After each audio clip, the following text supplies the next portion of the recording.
Episode 5, South of the Border. One of the navigators I met on the Seabird had traveled to Central American country called Belize. He described it as a tropical paradise. I was ready to visit. I got a hold of Candy and asked if she wanted to go south for a month. She was game. So we embarked on a 7,000-mile long journey through Mexico, Guatemala, and Belize.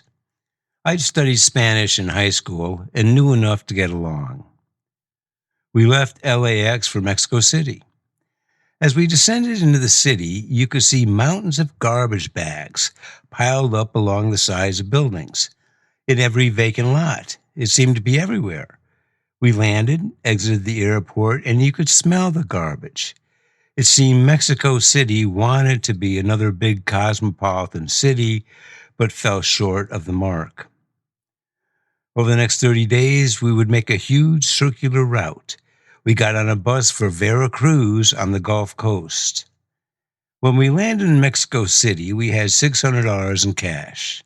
We had to live like the locals, not the tourists. At that time, $600 was half a year's pay for the average Mexican. Our habit was to stay in a place for a day or two and then move on. We always had decent food, a roof over our heads, and at least 2 hooks to hang a hammock. From Veracruz, we took a train to Tapachula, a city on the Pacific coast and the Guatemalan border. I was impressed with the condition of the train. Unlike Los Angeles, there was no graffiti, no "Vato con Loco" painted on the walls. The glass wasn't all scratched up. The conductor wouldn't allow you to put your feet on the seat. He assured us the trip was a matter of 15 hours. I don't know if the conductor had ever made the trip before. It seemed we stopped about every 150 feet. Passengers got off, new passengers got on, and food vendors got on with hot pots of cafe con leche, chili rellenos, arroz con pollo, roasted corn, and pineapples. This occurred on every stop. If the vendors got busy, the train didn't move until their business was concluded. This was our first foray into public transportation in Latin America. The locals seemed to have a different idea about personal space. They would lay down underneath your seat with their heads and shoulders protruding into the aisle. For some reason, I found that disconcerting. Small livestock seemed to be an essential for any trip on the Ferrocarril. The train hit a man and killed him. The conductor told us he was muy borracho, very drunk. They rolled him off the track and off we went. It took us a day and a half to get to Tapachula. Years later, I would ride the bullet train in Japan. There was no comparison. Besides the speed of the bullet train, one of the major differences between the two train services was the toilet. On the Mexican train, you lifted the seat and saw the railway ties going by underneath you. So when you used the facility, you just vacated over the railroad track. They didn't supply any toilet paper, so you better have your own. After a day or two on the Pacific coast, we got on a bus for Guatemala City. Guatemala had been in a civil war since 1960. In 1958, the CIA toppled the duly elected president and installed Colonel Castillo Armas. The U.S. government, through the CIA, had a history of toppling governments that supported communism. The Civil War was just another proxy war like Vietnam. During the Cold War, there were at least 58 of these conflicts going on around the world. The West fought against the communist domination of the planet. Remember, 170 million people died at the hands of socialist/communist governments in the 20th century. It surprises me that today, 30% of young Americans have a positive view of these forms of government. I am not able to agree with the U.S. government on much, but I don't recall any democratic nations slaughtering their own citizens by the millions. Civil war in Guatemala was the government, the military junta, against the Mayan people, the indigenous people of Guatemala. When we visited in 78, the government had just formed the secret anti-communist army. It was a death squad to silence opposing voices, like today's social media companies, just more severe. Today, Guatemala is on the high-risk list for travel. With roving death squads, it was probably not very safe when I went. The bus was packed with people and assorted livestock. The country was beautiful, cloud, shroud, towering volcanoes. It was very green. We frequently stopped at military checkpoints. We would get off the bus, show our papers, and then get back on. At two of them, the bus and the luggage was searched. At one of these stops, I was questioned about the compact spear gun I had in my backpack. They'd never seen one, didn't know what it was. I told them I was going to shoot fish in Belize. That seemed to satisfy him. When we got to Guatemala City, we were immediately shadowed from the bus station by secret police. As we walked to the hotel, I was surprised to see people publicly defecating on the street. I wouldn't see that again till years later in San Francisco. The Guatemalans suffered grinding poverty. At the time, they made about $900 a year. In our hotel, we saw the same guys that tailed us from the bus terminal on the adjacent balcony trying to peer into our window. We weren't feeling the love in Guatemala. The next morning, we headed to Belize with a quick stop in Tikal to look at the Mayan ruins. As we cleared Guatemalan customs, I noticed a national map on the wall. The map showed Belize as part of Guatemala, and was called the Department of Belize. Belize, like all of the New World, had been colonized, in this case by the Spanish. The English were granted permission to cut wood along the coast that they used for dyeing fabric. They would later harvest the local mahogany, and they were allowed to settle there, but they couldn't create any form of government, and they couldn't have plantation farming. They used the indigenous Mayan people as labor. The British started importing African slaves in 1794. The British were there just as guests of the Spanish, but they weren't following any of their host rules. After all, it was the British Empire saving the world from itself. Benighted heathens, what? In 1862, they started the colony of British Honduras. When the British colonized the Antilles, a large number of the population, called the Garifunda, immigrated to Belize. These three groups make up the majority of the population of Belize. Need I say, it's an English-speaking colony, which was nice to find amidst all the Espanol I've been speaking. Belize is about the size of New Jersey, 68 miles wide and about 180 miles north to south. To the north is Mexico. The west and the south border Guatemala. The west side of the country is on the Caribbean Sea. We entered the country at St. Ignacio and went through the new capital of Belmopan. It was built in 1970, an instant capital poured out of concrete in the middle of the jungle. It reminds me of the Australian federal capital, Canberra. It's laid out in circles, and more circles, and more circles. It seems to fit government. That evening, we spent in Belize City. It was a party. Music rocked the city. We danced and we had a blast. There was an island called Caye Caulker, about an hour offshore, that I'd heard of and I wanted to go see. We heard that we could get a boat to the island if we went down to Mom's Cafe. Mom was Chinese. I have always loved that. We went and had some coffee. We met a Belizean local who called himself Johnny Cool. Mr. Cool wanted to sell me some primo herb. I always want to help the local economy, so we made arrangements. The captain showed up and said we'd head out in a couple of hours. One thing I found very refreshing about Belize is that no one cares what time it is. When will you come? In the morning. When? I told you in the morning. What time's dinner? When you show up. Coming from a culture that lives by every tick of the talk, It was amazing to be surrounded by people that couldn't care less what time it was. That's all great until you actually have to do something. And if you wanted to get anything done in Belize, you had to use the Mennonites.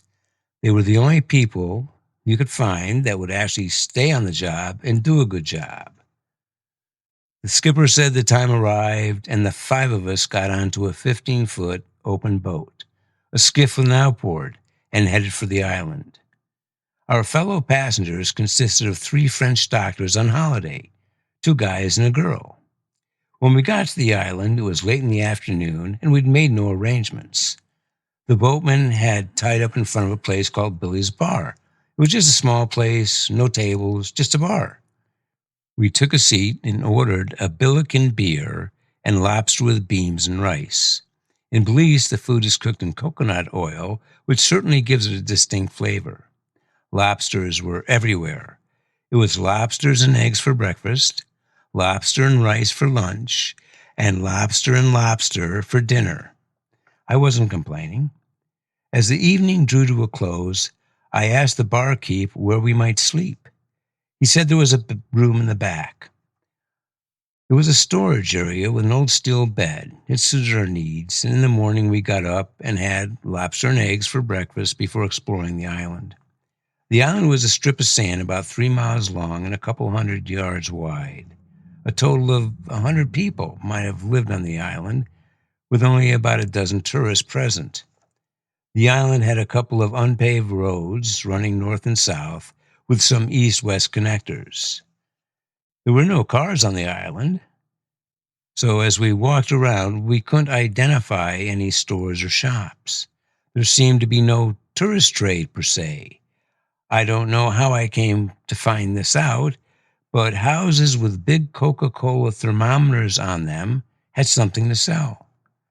One house had cold fruit drinks, another dry goods. There was a butcher. There are no signs on the houses to indicate what they sold. They just had the thermometer. There were outdoor showers with sun-warmed water. Several docks ran off the beach. Some had privies. They were 3-sided affairs with the opening and facing the sea. When you lifted the seat, you looked down at the ocean, which was better than Mexican railroad ties. Still, bring your own teepee. We saw a couple of tourists come out of a house and inquired about it. The house belonged to Mrs. Rodriguez, and she would feed you lunch and dinner if you made a reservation. For 50 cents, she would rent you 2 of her numerous coconut palms to string your hammock between. You can sleep right on the beach 50 feet from the sea. We saw Mrs. Rodriguez made a reservation for 2 at lunch. She had 2 big tables inside her house and sat maybe a dozen people. That's how she made her living. We just wandered around the island carrying our backpacks, trying to figure out our next move, when we spotted the 3 French doctors on the porch of a little house right on the beach. We went over to say hi. They told us they'd rented a room. It was a little guest house with 4 rooms. We met the landlady and rented a room for $5 a night. We were 60 feet from the turquoise sea in a tropical island paradise. Outside the Great Barrier Reef in Australia, Belize has the second largest reef in the world. The water was very clear, great visibility, and 82 degrees. We spent a couple hours just snorkeling around in the shallows. When we got out of the water, we went back to the little cabin and we started a game of Scrabble with our French housemates. I twisted up one of Johnny Cool's spliffs and passed it around.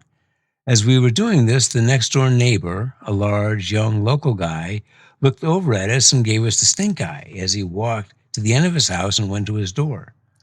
The landlady came out, and I asked her, "Who's the guy next door?" She said it was the island policeman. I asked if we were going to get in trouble for smoking the reefer. She said, "No, he's off today, but you might want to be more careful tomorrow." The difference between the water in Vietnam and Belize was this. Vietnam has no history of underwater activities that I know of. The Japanese have pearl divers. The Guamanians spearfish. There's divers and fish hunters all over the Polynesian, but the Vietnamese always take their fish from a boat. The Belizeans were snorkeling, so they took fish, lobsters, and conch. The Vietnamese reefs were pristine. No one had ever been in the water there. Fish had never seen a diver. You'd be surrounded by a school of queen angelfish. The colors and the volume of life in Vietnam was nonpareil. Giant clams were embedded in the coral heads with nothing but their azure blue or scarlet red eyes showing. It was the most beautiful water I was ever in. The people in Belize were very friendly and kind. We had turtle with rice and beans at Mrs. Rodriguez's for lunch. We didn't make it to dinner because we ran into Hurricane Katie, a young woman who invited us for dinner. We had lobsters of all things, by the light of kerosene lamps. The next night, an old man came down the beach with a stringer of fish and asked if we would like to share them. He built a fire, cut a breadfruit off a tree, prepared it, and cooked the fresh fish. We had a great meal and drank a bit of rum. We met a Canadian saturation diver who worked in the North Sea. In 1978, he was making $600 a day working in one of the most dangerous occupations in the world. He bought himself a little island and a sailboat. He was staying on Caye Caulker until his house was built. He told stories of several of his colleagues that had died in the North Sea that year. I wouldn't want to be a sat diver. I don't like the idea of my life being in the hands of others. Somebody screws up topside and you pay the price. Living in a small metal tube for a month at a time has no appeal to me. I hated hanging off the boat decompressing for an hour when I was ocean diving. You get back to the moon quicker than you can decompress from 600 feet. 3 of his mates died because the bell they were in got snagged on the oil platform they were working on and crimped their hot water line. They died of hypothermia while they dithered topside. One day, 6 of us went snorkeling about a mile offshore on the Barrier Reef. Visibility was great. The water was warm, and there was a lot of activity on the reef. I'd spear a fish and bring it back to the boat. Candy and the others were done snorkeling in about an hour. I'd just gotten warmed up and spent another 3 hours cruising the reef. When I got back to the boat, I was met by an unhappy, sunburned crew. Candy told me that everybody was bitching about having to stay out for this one guy, but the boat captain said I'd paid, and he made his living spearing fish for the market, so he didn't have a lot of sympathy for the other passengers. After a week, it was time to leave paradise. Unfortunately, Belize is nothing like it was. It's been discovered by the world. When I was there, you could buy a 100-acre fruit farm with a masonry house for $10,000. Now, everything is California prices. Caye Caulker is filled with tourist spots and condominiums. I doubt you can rent a couple palm trees for your hammock these days. We headed to the northern border and crossed into Mexico at Chetumal. We stopped and saw the ruins at Chichen Itza and then went up to Cancun, which means snake pit. Cancun might as well be San Diego for as much as it represents Mexico. From there, we went to Mérida, then Mexico City, and then home. I used my last $10 as a tip for the taxi driver when he delivered us to my doorstep. I got back on the Sandy and started diving Ernst again.